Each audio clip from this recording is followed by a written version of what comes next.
Bonjour et bienvenue dans Archurbain, l'émission qui vous parle d'architecture et d'urbanisme. Au menu de cette émission, je vous emmène au Sartillement, à Liège donc, pour découvrir ce bâtiment.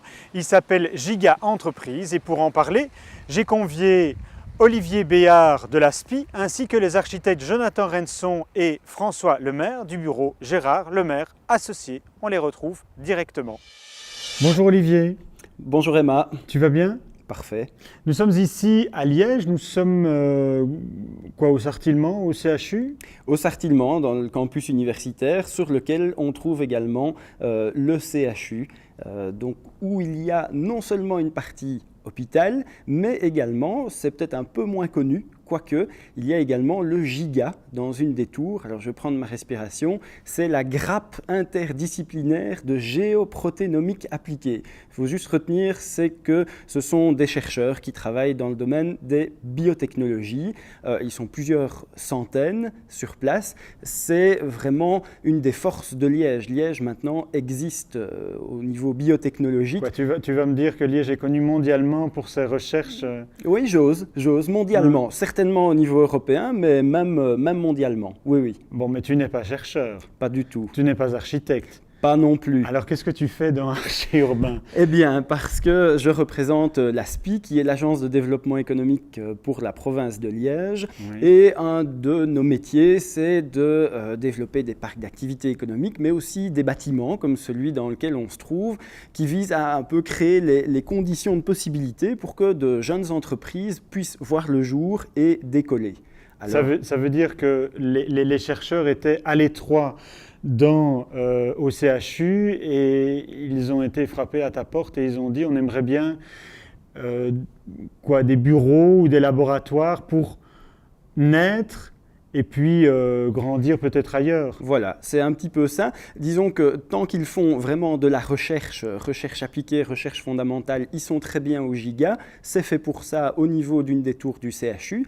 Et ils ont aussi créé un espace pour les entreprises, puisque certaines recherches peuvent déboucher sur, après, des projets à vocation plus industrielle, à de la production de vaccins, de toute une série de dérivés de ces recherches. Bon, on n'irait pas voir les architectes pour voir leur empreinte ? Pourquoi pas, je vais m'arrêter là.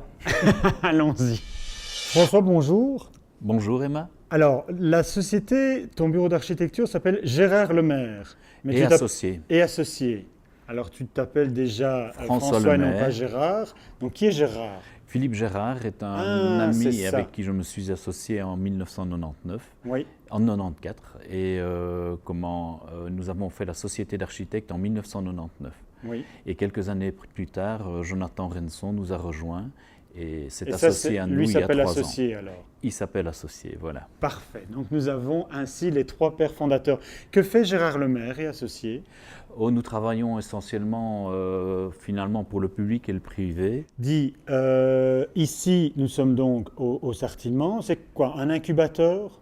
C'est un incubateur d'entreprise tel que l'avait défini l'ASPI dans l'appel à hauteur de projet qu'elle a lancé en 2009. On est dans un bâtiment basse énergie ici, bâtiment qui a donc 4 étages, si je me trompe, rez-de-chaussée, 2 étages de laboratoire, enfin, le rez-de-chaussée en a un aussi, un dernier étage qui va garder toute la technique, notamment un étage entier pour la technique, parce qu'il y a des pièces spécifiques qui demandent beaucoup de technologie.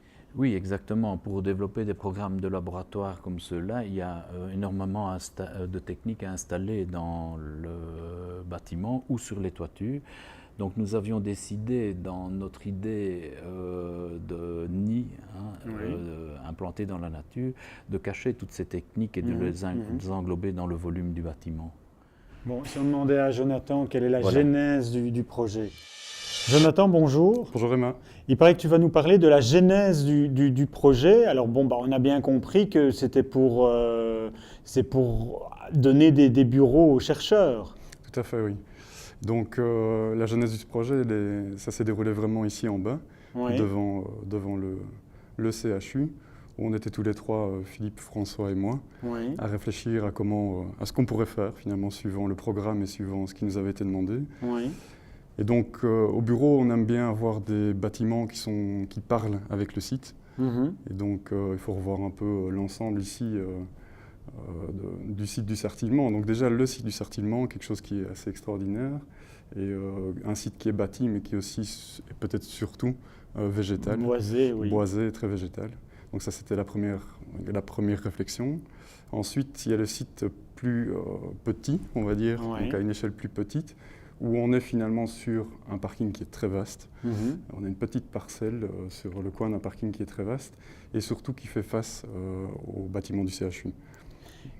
Et un terrain aussi qui est assez en pente, donc Qui est qui n'est assez en pas pente, oui, spécialement voilà, tout à fait. évident. Donc toutes ces contraintes, Oui. on a essayé de rassembler ça un peu tous les trois.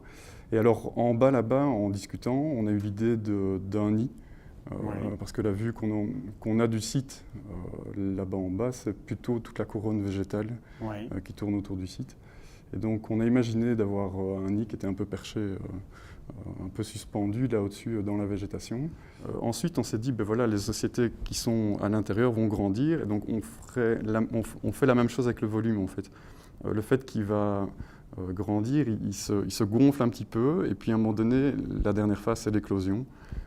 Donc on a toute cette tension qui se crée au niveau des façades, qui donne l'ensemble de l'arrondi et la dynamique du volume.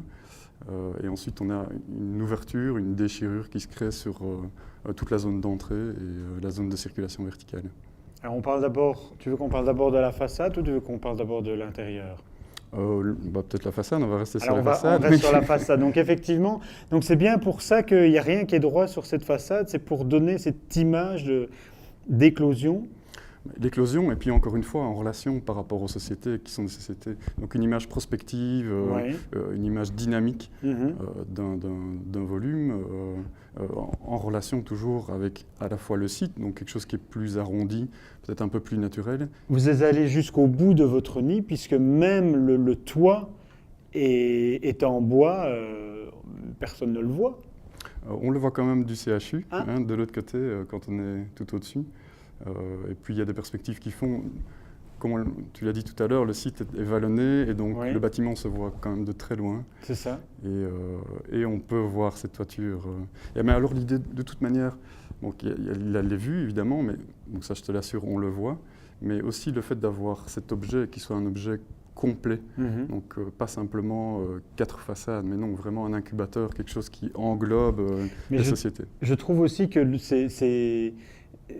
ces pilotis donnent aussi une certaine aération au bâtiment. On a vraiment l'impression, tu parlais d'un nid, qu'il est effectivement perché comme ça, pas sur un arbre, mais il est au bord du terrain. Il est même tellement au bord que vous avez dû construire une passerelle pour pouvoir y accéder. Tout à fait.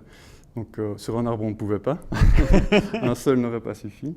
Mais oui, donc c'est vraiment cette idée de base et la jeunesse du projet qui nous a fait développer, qui a développé l'ensemble de l'architecture du début jusqu'à la fin, même jusqu'au détail où on peut voir le bois rentre aussi à l'intérieur. Il y a tous des petits détails comme ça qui font qu'on garde cette idée de nid, de dynamique.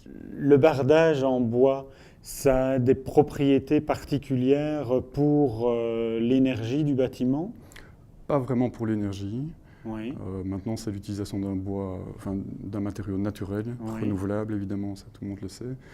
En plus ici, c'est un bois qui est non traité, et donc un red cedar qui va grisonner dans le temps. Et l'avantage, en plus d'utiliser un élément naturel, donc toujours le nid, le raccord à la végétation et au site, c'est en plus se raccorder aussi à l'image du CHU, Oui. qui lui aussi est un bâtiment gris, et donc on ne voulait pas non plus venir en confrontation avec le CHU. Parfait. Donc le lien est... Mais on est quand même dans un bâtiment basse énergie ici. Tout à fait, oui. Bâtiment basse énergie avec des...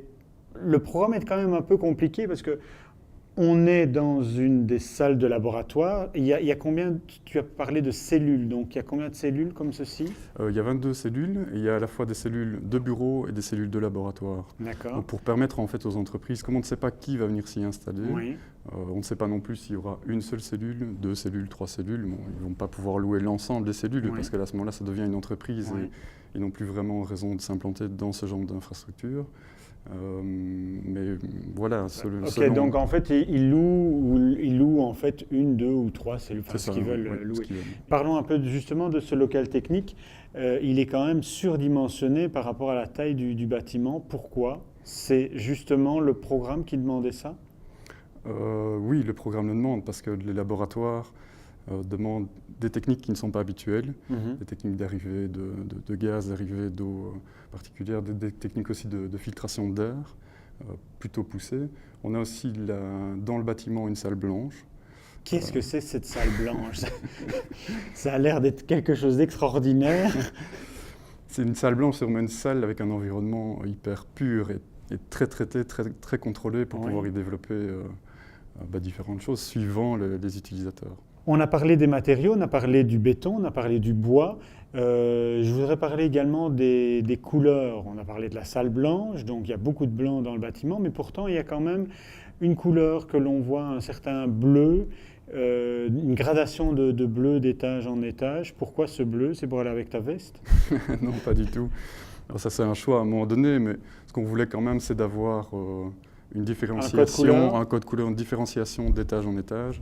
Et il nous a semblé plus subtil de prendre une couleur qui n'était pas une couleur trop forte, trop flash, qui restait en respect aussi avec le bois, avec un peu l'environnement, et de simplement jouer avec un dégradé sur les niveaux. Voilà, simplement l'histoire des couleurs. Bon, parfait. Merci Jonathan. Nous allons en rester là pour cette émission. Vous pouvez voir et revoir cette émission sur www.archiurbain.be. Merci à toi, merci à François et merci à Olivier.